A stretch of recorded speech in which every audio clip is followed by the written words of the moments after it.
ಲಕ್ಕುಂಡಿ ಲಕ್ಷ್ಮಿಯ ಹುಂಡಿಯಾಗಿದೆ. ನಿಧಿ ಸಿಕ್ಕಿರೋ ಗದಗ ಜಿಲ್ಲೆಯ ಲಕ್ಕುಂಡಿ ಗ್ರಾಮದ ಇತಿಹಾಸ ತ್ರೇತಾಯುಗದವರೆಗೂ ವಿಸ್ತರಿಸಿದೆ.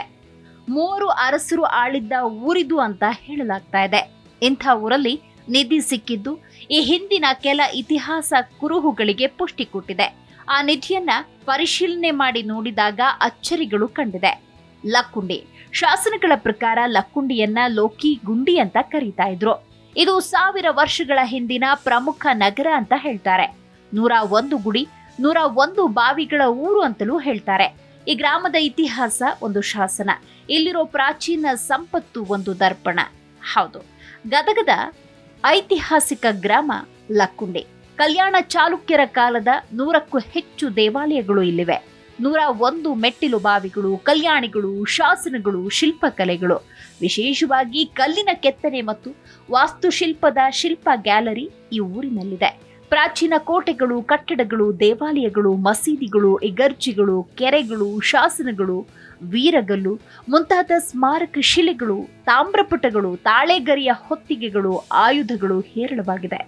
ಲಕ್ಕುಂಡಿ ಗ್ರಾಮವನ್ನ 3 ಅರಸರು ಆಳಿದ್ದು, ಇದರಲ್ಲಿ ಹೊಯ್ಸಳರ ಅರಸರು ಲಕ್ಕುಂಡಿಯನ್ನ ಉಪ ರಾಜಧಾನಿಯಾಗಿ ಮಾಡಿಕೊಂಡಿದ್ರು ಅಂತ ಹೇಳಲಾಗತ್ತೆ. ಕಲ್ಯಾಣ ಚಾಲುಕ್ಯರ ಕಾಲದ ಅಂದ್ರೆ 11-12ನೇ ಶತಮಾನದ ದೇವಾಲಯ, ಬಸದಿಗಳು ಇಲ್ಲಿವೆ.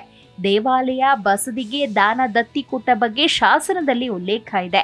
ಅತ್ತಿಮೊಬ್ಬೆ 10,001 ಜಿನ ದೇವಾಲಯ ಕಟ್ಟಿಸಿದ್ದಾರೆ ಅನ್ನೋ ಉಲ್ಲೇಖ ಇದೆ.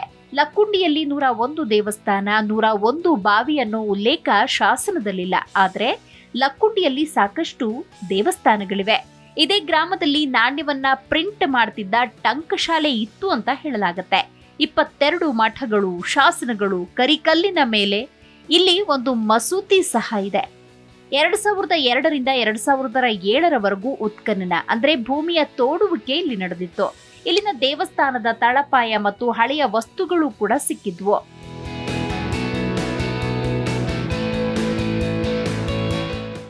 ದೊಡ್ಡ ದೊಡ್ಡ ಅರಸರು, ದೊಡ್ಡ ದೊಡ್ಡ ರಾಜವಂಶಗಳು ಆಳಿದ್ದ ಈ ಕರ್ಮ ಭೂಮಿಯಲ್ಲಿ ಚಿನ್ನದ ನಿಧಿಗೆ ಕೊರತೆ ಇಲ್ಲ ಅಂತ ಅನ್ಸುತ್ತೆ. ಆದ್ರೆ ಅದೆಲ್ಲ ಭೂಗರ್ಭದಲ್ಲಿ ಅಡಗಿ ಹೋಗಿದೆ.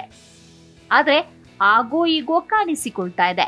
ಲಕ್ಕುಂಡಿಗೆ ರಾಷ್ಟ್ರಕೂಟರ ಕಾಲದ ಇತಿಹಾಸ ಇದೆ ಅಂತ ಹೇಳಲಾಗ್ತಾ ಇದೆ. ಲಕ್ಕುಂಡಿ ಇತಿಹಾಸ 9ನೇ ಶತಮಾನದ ಶಿಲಾ ಶಾಸನಗಳಿಂದ ಸ್ಪಷ್ಟವಾಗಿದೆ ಅನ್ನೋದು ಗೊತ್ತಾಗತ್ತೆ. ಇಲ್ಲಿ ರಾಷ್ಟ್ರಕೂಟರು, ಕಲ್ಯಾಣ ಚಾಲುಕ್ಯರು, ಕಲಚೂರರು, ಯಾದವರು, ಹೊಯ್ಸಳರು, ವಿಜಯನಗರ ಅರಸರು ಕೂಡ ಆಳಿದ್ದಾರೆ ಅಂತ ಹೇಳಲಾಗತ್ತೆ. ಲಕ್ಕುಂಡಿ ದೊಡ್ಡ ನಗರವಾಗಿತ್ತು. ಅತ್ತಿಮಬ್ಬೆ ಈ ನಾಡಿನಲ್ಲಿದ್ರು. ಕಲ್ಯಾಣ ಚಾಲುಕ್ಯರ ತೈಲಪ ಸತ್ಯಾಶ್ರಯ ಕಾಲದಲ್ಲಿ ದಂಡನಾಯಕರಾಗಿದ್ರು. ಅತ್ತಿಮಬ್ಬೆಯ ಗಂಡ ನಾಗದೇವ, ಮಗ ಪಡವಳ ತೈಲನು ದಂಡನಾಯಕನಾಗಿದ್ದ. ಅತ್ತಿಮಬ್ಬೆಯ ಅರಮನೆ ಕೂಡ ಇದೇ ಜಾಗದಲ್ಲಿತ್ತು ಅಂತ ಶಾಸನ ಹೇಳತ್ತೆ ಅಂತ ಇತಿಹಾಸ ತಜ್ಞರು ಹೇಳ್ತಾರೆ. ಲಕ್ಕುಂಡಿ ಸಮೃದ್ಧವಾಗಿತ್ತು. 1,000 ಮಹಜನರಿದ್ರು, ವರ್ತಕರಿದ್ರು, ವ್ಯಾಪಾರಿಗಳು ಇದ್ದ ಕಾರಣ ಇಲ್ಲಿ ಸಾಕಷ್ಟು ಪ್ರಮಾಣದ ಸಂಪತ್ತು ಇತ್ತು ಅಂತ ಹೇಳಲಾಗತ್ತೆ. ಜನ ಹೇಳೋ ಹಾಗೆ ನಿಧಿ ಇತ್ತು ಅನ್ನೋದನ್ನ ನಂಬಲು ಸಾಧ್ಯ ಇಲ್ಲ. ನಿಧಿಯ ಬಗ್ಗೆ ಶಾಸನದಲ್ಲಿ ಯಾವುದೇ ಉಲ್ಲೇಖಗಳು ಲಭ್ಯವಾಗಿಲ್ಲ. ಸಿಕ್ಕಲ್ಲಿ ನಿಧಿ ಸಿಗುವುದಿಲ್ಲ. ಪೂರ್ವಿಕರು ಮನೆ ಬಿಡುವ ಸಂದರ್ಭಗಳಲ್ಲಿ ಚಿನ್ನವನ್ನ ಹುಗಿತಾ ಇದ್ರು. ರಾಜ ಮಹಾರಾಜರ ಕಾಲದ ಟಂಕಶಾಲೆಯಲ್ಲಿ ಚಿನ್ನವನ್ನ ಇಡ್ತಿದ್ರು ಅಂತ ಹೇಳಲಾಗತ್ತೆ. ಈ ಟಂಕಶಾಲೆ ಇರುವ ಭಾಗದಲ್ಲಿ ಚಿನ್ನ ಸಿಗೋ ಸಾಧ್ಯತೆ ಇದೆ. ಕೊಪ್ಪರಿಗೆಯಲ್ಲಿ ಚಿನ್ನ ತೆಗೆದಿಟ್ಟ ಬಗ್ಗೆ ಯಾವುದೇ ಉಲ್ಲೇಖ ಇಲ್ಲ. ಆದರೆ ಇತ್ತೀಚೆಗೆ ಸಿಕ್ಕ ಚಿನ್ನದ ರೀತಿಯಲ್ಲಿ ಮಡಿಕೆ ಕುಡಿಕೆಯಲ್ಲಿ ಸಿಗುವಂತಹ ಸಾಧ್ಯತೆ ಇದೆ ಅಂತ ತಜ್ಞರು ಹೇಳ್ತಾರೆ. ಇನ್ನು ನಾಗಮಣಿ, ನಿಧಿ ರಕ್ಷಣೆಯ ನಾಗ ಅನ್ನೋದು ಕೇವಲ ಕಾಲ್ಪನಿಕ ಅನ್ನೋದನ್ನ ನಾವಿಲ್ಲಿ ಅರಿತುಕೊಳ್ಳಬೇಕು. ಆದರೆ ಲಕ್ಕುಂಡಿ ಗ್ರಾಮದಲ್ಲಿ ಉತ್ಖನನದ ಸಂದರ್ಭದಲ್ಲಿ ಶಿವಲಿಂಗ, ಬಿಲ್ಲೆ, ನಾಗಸರ್ಪದ ಚಿತ್ರವಿರುವ ಅಪರೂಪದ ಪ್ರಾಚ್ಯಾವಶೇಷ, ತಾಮ್ರದ ಗಂಟೆ, ಮಣ್ಣಿನ ಧೂಪಾರತಿ ವಸ್ತುಗಳು ಕೂಡ ಲಭ್ಯವಾಗಿದೆ. ಉತ್ಖನನ ಪ್ರದೇಶದ ಪಕ್ಕದಲ್ಲಿದ್ದ ಹಳೆಯ ಪ್ರೌಢಶಾಲಾ ಕಟ್ಟಡ ತೆರವುಗೊಳಿಸಿದಾಗ ಅದರ ಹಿಂದೆ ಅಡಗಿದ್ದ ಭವ್ಯ ಕೋಟೆಯ ಗೋಡೆಯು ನಿಚ್ಚಳವಾಗಿ ಗೋಚರಿಸಿದೆ.